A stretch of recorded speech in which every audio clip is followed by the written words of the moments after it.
Halo semua. Kami dari kelompok 3 Mata kuliah Internet of Things, program studi administrasi publik Universitas Diponegoro. Kami akan mereview materi Internet of Things. Saya Dinda Putri Namiro. Saya Gazan Satar Iksan. Saya Caesar Diva Mahindra. Saya Vita Triwidia Stuti. Saya Latifah Zahra. Saya Aditya Prasetya Arifin. Keep watching. Internet of Things, sebuah konsep yang memiliki kemampuan untuk mentransfer data melalui jaringan tanpa memerlukan interaksi dari manusia ke manusia atau manusia ke komputer. Banyak sekali manfaat dari IoT ini, seperti mengurangi beban kerja dan produktivitas meningkat. Efisiensi penggunaan sumber daya akan menjadi optimal karena IoT dapat mengidentifikasi, memonitor, melacak, dan mengontrol sesuatu. Selain itu, IoT dapat meningkatkan kualitas data karena IoT memiliki kemampuan untuk merekam data selama 24 jam per 7 hari non-stop dan data yang dihasilkan menjadi sangat padat dengan sampel yang lebih luas. Ada beberapa aplikasi dari IoT, contohnya yaitu Smart Home atau rumah pintar, yaitu rumah di mana berbagai peralatan listrik dan elektronik dihubungkan ke sistem kontrol komputer pusat, sehingga mereka dapat dinyalakan dan dimatikan pada waktu-waktu tertentu. Misalnya, lampu dapat diatur untuk menyala hanya ketika sensor fotolistrik mendeteksi bahwa itu gelap. Lalu, aplikasi IoT di dunia kesehatan, contohnya penggunaan sensor yang terhubung ke pasien, memungkinkan dokter untuk memantau kondisi pasien di luar rumah sakit dan secara real-time. Melalui pemantauan terus-menerus dan peringatan otomatis pada tanda-tanda vitalnya, IoT membantu meningkatkan perawatan pasien dan pencegahan kejadian mematikan pada pasien yang berisiko tinggi. Penggunaan aplikasi IoT dalam lalu lintas, contohnya melalui aplikasi seperti Google Maps yang dapat memberitahu dan memantau lalu lintas, menunjukkan kondisi rute yang berbeda, dan meningkatkan informasi tentang rute yang berbeda ke tujuan yang sama dengan jarak dan perkiraan waktu kedatangan. Assalamualaikum warahmatullahi wabarakatuh. Perkenalkan, nama saya Aditya Prasetya Arifin dari kelas 3 Administrasi Publik tahun 2020. Di sini saya akan menjelaskan beberapa pengertian cybersecurity dan jenis kejahatan cybernya. Nah, beberapa organisasi mulai memahami bahwa malware adalah komoditas yang tersedia untuk umum dan dapat memudahkan siapapun untuk menjadi cyber attacker. Dan bahkan lebih banyak perusahaan yang menawarkan solusi keamanan available dan tidak banyak membantu merendah serangan. Nah, cybersecurity itu melindungi data dan integritas aset komputasi yang dimiliki atau terhubung ke jaringan suatu organisasi. Tujuannya adalah untuk mempertahankan aset-aset dari ancaman cyber attack. Nah, apa itu cybersecurity? Cybersecurity adalah perlindungan sistem yang terhubung internet termasuk perangkat keras, perangkat lunak, dan data dari serangan cyber. Nah, dalam konteks ini, komputasi keamanan terdiri dari keamanan cyber dan keamanan fisik. Nah, di mana keduanya digunakan oleh perusahaan untuk melindungi pusat data dan sistem komputer mereka terhadap akses ilegal. Nah, keamanan informasi yang terancam untuk menjaga kerahasiaan, integritas dan kebersihan data adalah bagian dari keamanan cyber. Selanjutnya ada nih namanya cyberwar. Apa itu cyberwar? Itu kejahatan yang timbul karena pemanfaatan teknologi internet di seluruh dunia. Nah, di dalam dunia cyber terdapat major security problem. Yang pertama adalah virus. Nah, virus adalah program atau aplikasi yang dapat mengandalkan dirinya sendiri dan menyebar dengan cara menyisipkan dirinya pada modem dan data lainnya. Nah, biasanya user tidak mengetahui jika komputer yang dimilikinya terjangkit virus sampai salah satu data hilang atau program yang ada pada komputer tidak bisa dijalankan. Nah, jenis-jenis virus pada komputer yang pertama adalah worm. Nah, worm itu menduplikatkan dirinya sendiri pada hard disk. Ini membuat sumber daya komputer atau hard disk menjadi penuh akan worm itu. Yang kedua adalah trojan, yang yaitu mengambil data pada komputer yang telah terinfeksi, mengirimkannya pada pembuat trojan itu sendiri. Yang ketiga adalah backdoor, hampir sama trojan, namun backdoor biasanya menyerupai file yang baik-baik saja, misalnya game. Terakhir ada spyware, virus yang memantau komputer yang terinfeksi. Nah, cara mengatasinya install antivirus dan backup semua data sesuai mungkin. Yang kedua adalah hacker. Nah, hacker istilah untuk seorang mempelajari, mengmodifikasi, menganalisa dan masuk ke sebuah jaringan komputer. Nah, tujuan hacker itu mencari keuntungan atau bisa juga hanya sebagai tantangan semata. Nah, di sini ada beberapa jenis hacker. Yang pertama adalah black hat. Nah, black hat hacker adalah jenis hacker yang paling berbahaya karena motivasinya mereka adalah menggunakan pengetahuan mereka untuk mendapatkan data pribadi, yang penting mencuri uang dan mencuri uang dari rekening bank dan lain-lain. Nah, white hat, yang kedua white hat. Nah, white hat ini anak baik dari dunia komputer, ceritanya. Nama lain dari white hat hacker adalah ethical hacker. Mereka adalah pahlawan pemerintah dan banyak organisasi yang mendukung keamanan cyber. Yang ketiga adalah grey hat. Nah, grey hat hacker adalah hacker yang berada di antara black hat dan hacker white hat. Nah, mereka bukan hitam karena mereka tidak menggunakan pengetahuan mereka untuk menolong pribadi, tetapi mereka juga tidak berputih. Tetapi mereka juga tidak berkaki putih karena mencapai data penting tanpa izin adalah tidak sah.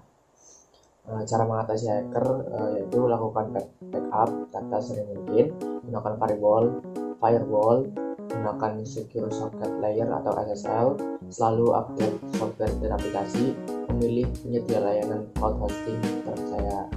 Yang ketiga adalah malware. Nah, malware adalah perangkat lunak yang dibuat dengan tujuan memasuki dan terkadang merusak sistem komputer, jaringan atau server tanpa diketahui oleh pemiliknya. Nah, istilah malware diambil dari gabungan potongan dua kata yaitu malicious, berniat jahat, dan software perangkat lunak. Tujuannya tentu untuk merusak atau mencuri data dari perangkat yang dimasuki. Cara mengatasinya adalah download anti malware, aktifkan network detection firewall dan antivirus, dan install juga antivirus yang khusus malware. Nah, selanjutnya adalah password cracking. Nah, itu yang terakhir, yaitu proses pemulihan password dari data yang telah disimpan oleh sistem komputer. Cracking mencoba membuka sebuah password yang telah terenkripsi dengan menggunakan sebuah algoritma tertentu dengan cara mencoba semua kemungkinan. Password cracking mengacu pada proses mendapatkan password dari data yang dilindungi dengan password. Nah, cara mengatasinya adalah menggunakan password yang kuat, yaitu digabungkan antara huruf besar dan kecil dan angka. Selain itu juga password harus panjang, dan juga jangan samakan password dengan dua akun yang sama atau di dalam dua perangkat yang berbeda. Sekian, terima kasih dari penjelasan saya terkait tentang cybercrime, cyber war, itu dunia cyber. Saya tidak Profesor Arifin, izin undur diri. Wassalamualaikum warahmatullahi wabarakatuh. Assalamualaikum warahmatullahi wabarakatuh. Perkenalkan, nama saya Gatot Satar Iksan dengan NIM 14020012014014092 dari kelas 03 Administrasi Publik, kelompok 03 Internet of Things. Di sini saya akan menjelaskan mengenai e-commerce dan IoT. E-commerce muncul pada tahun 1994. Pada waktu itu, banner elektronik mulai digunakan untuk mempromosikan suatu barang di sebuah halaman web atau website, walaupun belum marak. Pada masa ini, kita mengenal istilah e-commerce 1.0, di mana masih berupa katalog-katalog barang. Lalu, kita masuk ke e-commerce 2.0. Di masa ini, mulai ada proses pembelian secara online atau pengiriman barang secara online. Pemesanan secara online biasanya dilakukan di sebuah website yang hanya bisa diakses melalui komputer. Lalu, kita berlanjut ke e-commerce 3.0. Di e-commerce 3.0 ini, kita bisa memesan barang secara online melalui peralatan-peralatan mobile yang biasa kita gunakan sehari-hari, seperti smartphone, laptop, dan lain-lain. Pada masa ini pula, muncul berbagai bisnis yang dilakukan di sosial media. seperti di Instagram, WhatsApp, Twitter, Facebook, dan lain-lainnya. Lalu manusia mulai mengembangkan ide-ide bisnisnya agar bisnisnya lebih luas dengan mengikuti perkembangan teknologi. Pada fase ini kita memasuki fase e-commerce 4.0, di mana kita menggunakan teknologi terbaru seperti artificial intelligence atau AI dan juga Internet of Things atau IoT. Di fase e-commerce 4.0 ini kita memungkinkan adanya integrasi antara toko offline dengan online, atau yang biasa kita kenal dengan sebutan O2O, online to offline. O2O itu apa? O2O itu adalah fasilitas di mana Anda bisa memesan barang secara online, tetapi membeli atau mengambil barang atau mengembalikan barang Anda yang rusak secara offline. Pada masa ini di Indonesia juga banyak yang menggunakan fasilitas O2O itu. Sebut saja seperti alfacart.com, mataharimall.com, klikindomaret.com yang memungkinkan Anda untuk memesan barang di gerai tersebut secara secara online, tetapi Anda bisa mengambil barangnya secara offline di gerai terdekat dari rumah Anda.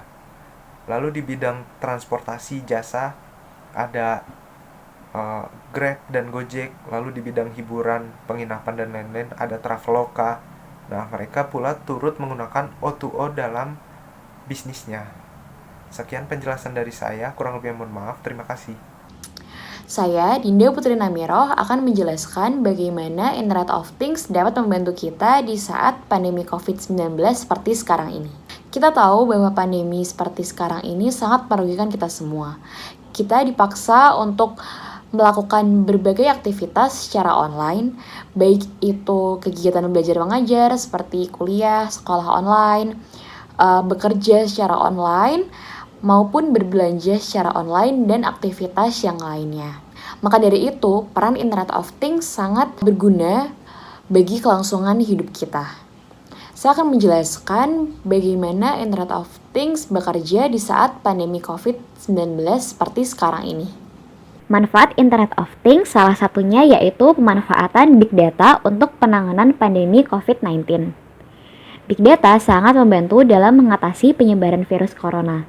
Kemampuan tersebut banyak digunakan dalam menentukan perencanaan lebih lanjut yang dibuat oleh pemerintah.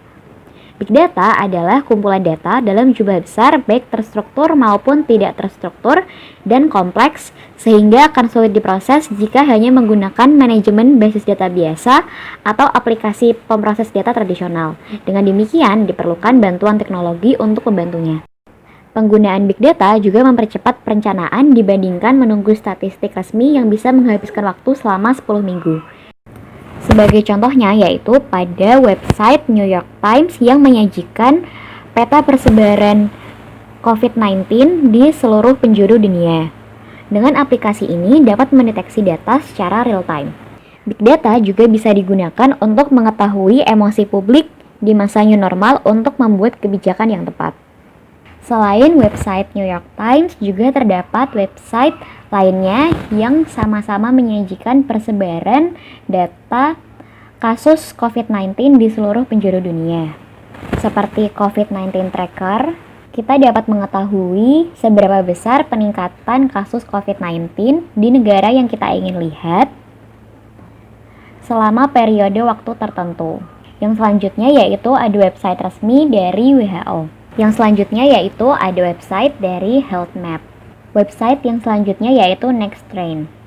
Hampir sama dengan yang sebelum-sebelumnya, website ini juga menyajikan persebaran data COVID-19 di seluruh negara. Melalui website-website tersebut, kita dapat mengetahui seberapa besar virus ini menjangkit manusia di seluruh penjuru dunia, dan seberapa besar peningkatan kasus ini dan juga angka kematian maupun angka kesembuhan.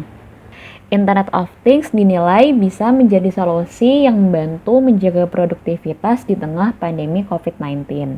Internet of Things bisa digunakan untuk meningkatkan produktivitas dan pada gilirannya akan mengurangi dampak resesi keuangan. Ketika pandemi, ketergantungan pada barang impor bisa dikurangi dan produksi dalam negeri bisa ditambah. Berkat Internet of Things, kegiatan ekonomi pun akan berjalan dan UMKM bisa bertahan dengan go online. Saat pandemi, pekerjaan dilakukan secara daring dan itu bukan sekedar pindah kerja ke ruang digital, tetapi bagaimana produktivitas kerja terus ditingkatkan. Pandemi seperti sekarang ini mengharuskan para pelajar untuk belajar dari rumah atau belajar online. Banyak aplikasi dan website gratis yang disediakan oleh pemerintah maupun swasta untuk menunjang para pelajar sehingga mereka dapat nyaman belajar di rumah. Salah satunya yaitu website Zenius. Internet of Things tidak boleh berhenti, terutama untuk menjadi solusi yang dapat diaplikasikan ketika pandemi. Jadi itu tadi peran Internet of Things di saat pandemi seperti sekarang. Dengan Internet of Things diharapkan kita dapat selalu aware dengan virus ini dan bersama-sama melawan pandemi ini sehingga kita dapat beraktivitas seperti sedia kala. Stay safe, stay healthy. Terima kasih, sampai jumpa. Perkenalkan, nama saya Caesar Diva Mahendra dengan NIM 14020120140140209. Saya dari Administrasi Publik FISIP dari Fakultas Universitas Diponegoro. Saya di sini mau menjelaskan survei online. Survei online itu adalah metode penelitian di mana responden menjawab kuesioner melalui situs web. Nah, survei online biasanya itu dibuat melalui bentuk form di situs web itu tersendiri, dilengkapi dengan database untuk menjawab dan perangkat lunak statistik untuk memberikan analisis. Nah, di situ tuh ada beberapa alat yang untuk digunakan untuk survei online itu sendiri. Di antaranya tuh ada Google Form, terus Survey Monkey, terus Typeform, terus Survey Legend, terus Polydaddy dan lain sebagainya. Nah, di sini tuh ada keunggulan dan kelemahan. Keunggulannya itu survei online relatif mudah dan nyaman bagi responden untuk menyelesaikan surveinya sendiri. Nah, di situ tuh ya seperti kita menjawab di kuesioner itu sangatlah mudah dan ya tidak sesusah itulah.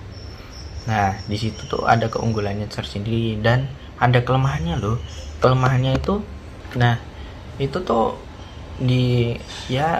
kelemahannya survei online itu tidak cocok untuk para pembisnis, terus tidak cocok untuk survei yang mengajukan pertanyaan terbuka karena tidak ada pewawancara terlatih untuk mengeksplorasi jawaban responden. Nah, di situ peserta itu kurang, ya seperti kita itu cenderung untuk tetap terlibat penuh banget dengan survei kita lebih dari 7-9 menit dibandingkan dengan metode-metode kayak seperti penelitian lainnya. Nah, itulah keunggulan dan kelemahannya. Nah, di sini sekarang terus saya mau menjelaskan. Di sini tuh tadi kan ada beberapa alat itu yang untuk di survei online itu. Lah, saya mau mengambil satu contoh dari itu adalah Google Form. Nah, Google Form itu adalah sebuah kayak seperti layanan dari Google yang berbentuk itu memungkinkan Anda untuk membuat survei, tetapi itu dengan bentuk seperti kayak tanya jawab itu, tetapi melalui web. Nah, seperti formulir online itu yang akan dibuat. Nah, cara membuatnya Google Form itu yang pertama adalah Google Form tipe kuesioner. Itu ada beberapa caranya. Yang pertama, membuka Google Docs dan pilih template-nya dulu. Terus yang kedua itu mengisi judul dan deskripsi form. Terus habis itu yang ketiga itu membuat seperti pertanyaan-pertanyaan yang akan dilontarkan, yang akan dijawab dari peserta-peserta lainnya. Terus yang terakhir itu seperti ya wajarnya seperti sesudah membuat itu lalu kirim kuesioner itu ke yang sudah dibuat. Nah, itulah yang saya jelaskan dengan singkat apa itu survei online itu tersendiri dan kegunaannya, kelemahannya, keunggulannya, dan saya sudah memberikan contoh satu dan itu contohnya. Sekian dari saya, bila ada salah saya mohon maaf. Wassalamualaikum warahmatullahi wabarakatuh.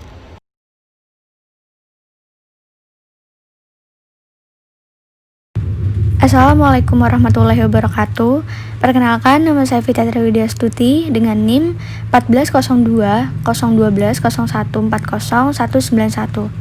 Pada kesempatan kali ini saya akan mereview mengenai materi IoT sosial media. Nah, pada materi kali ini pasti sudah tidak awam lagi apa itu sosial media. Saya akan menjelaskan pengertian dari sosial media secara garis besar terlebih dahulu. Menurut pengertiannya, sosial media adalah situs atau layanan daring atau online yang memungkinkan penggunanya tak hanya mengonsumsi, tetapi juga berpartisipasi membuat, mengomentari, dan menyebarkan beragam konten dalam berbagai bentuk seperti teks, gambar, audio, atau video. Nah, media sosial memiliki beberapa ciri-ciri, yaitu yang pertama, konten yang disampaikan dibagikan kepada banyak orang. Jadi, apa yang kita sampaikan ke sosial media harus yang baik supaya memiliki dampak yang baik juga bagi yang melihat. Dan yang kedua, pengguna media sosial adalah kreator dan aktor yang memungkinkan dirinya untuk beraktualisasi diri. Dan yang terakhir, isi pesan muncul tanpa penghambat.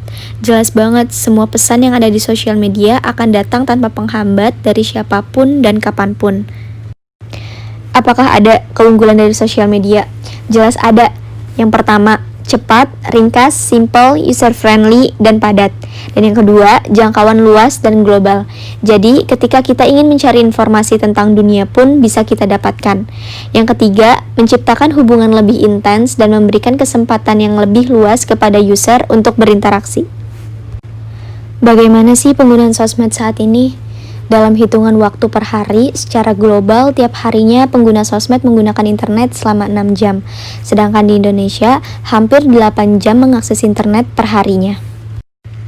Jika kita lihat melalui data bahwa angka pengguna internet dan sosial media terus meningkat tiap tahunnya. Hal ini memiliki dampak positif dan negatif. Adapun dampak positif yang dapat diambil yaitu di negara Indonesia menjuarai peringkat pertama dengan data 65% sosial media digunakan untuk bekerja. Contohnya, status Instagram dan status WhatsApp digunakan untuk posting barang jualan. Sedangkan dampak negatifnya yaitu banyak sekali penyebar berita hoaks yang dapat memicu terjadinya ketidakharmonisan. Menurut survei bahwa Facebook paling beresiko sebarkan berita hoaks. Jadi harapannya kita sebagai pengguna sosial media harus bisa bijak dalam menggunakannya, harus bisa membawakan berita atau informasi yang baik kepada media sosial. Karena apa yang kita sampaikan pada media sosial dapat dilihat oleh banyak orang yang menggunakan media sosial juga. Dan jejak digital tidak akan pernah hilang. So, be smart and be good ya teman-teman.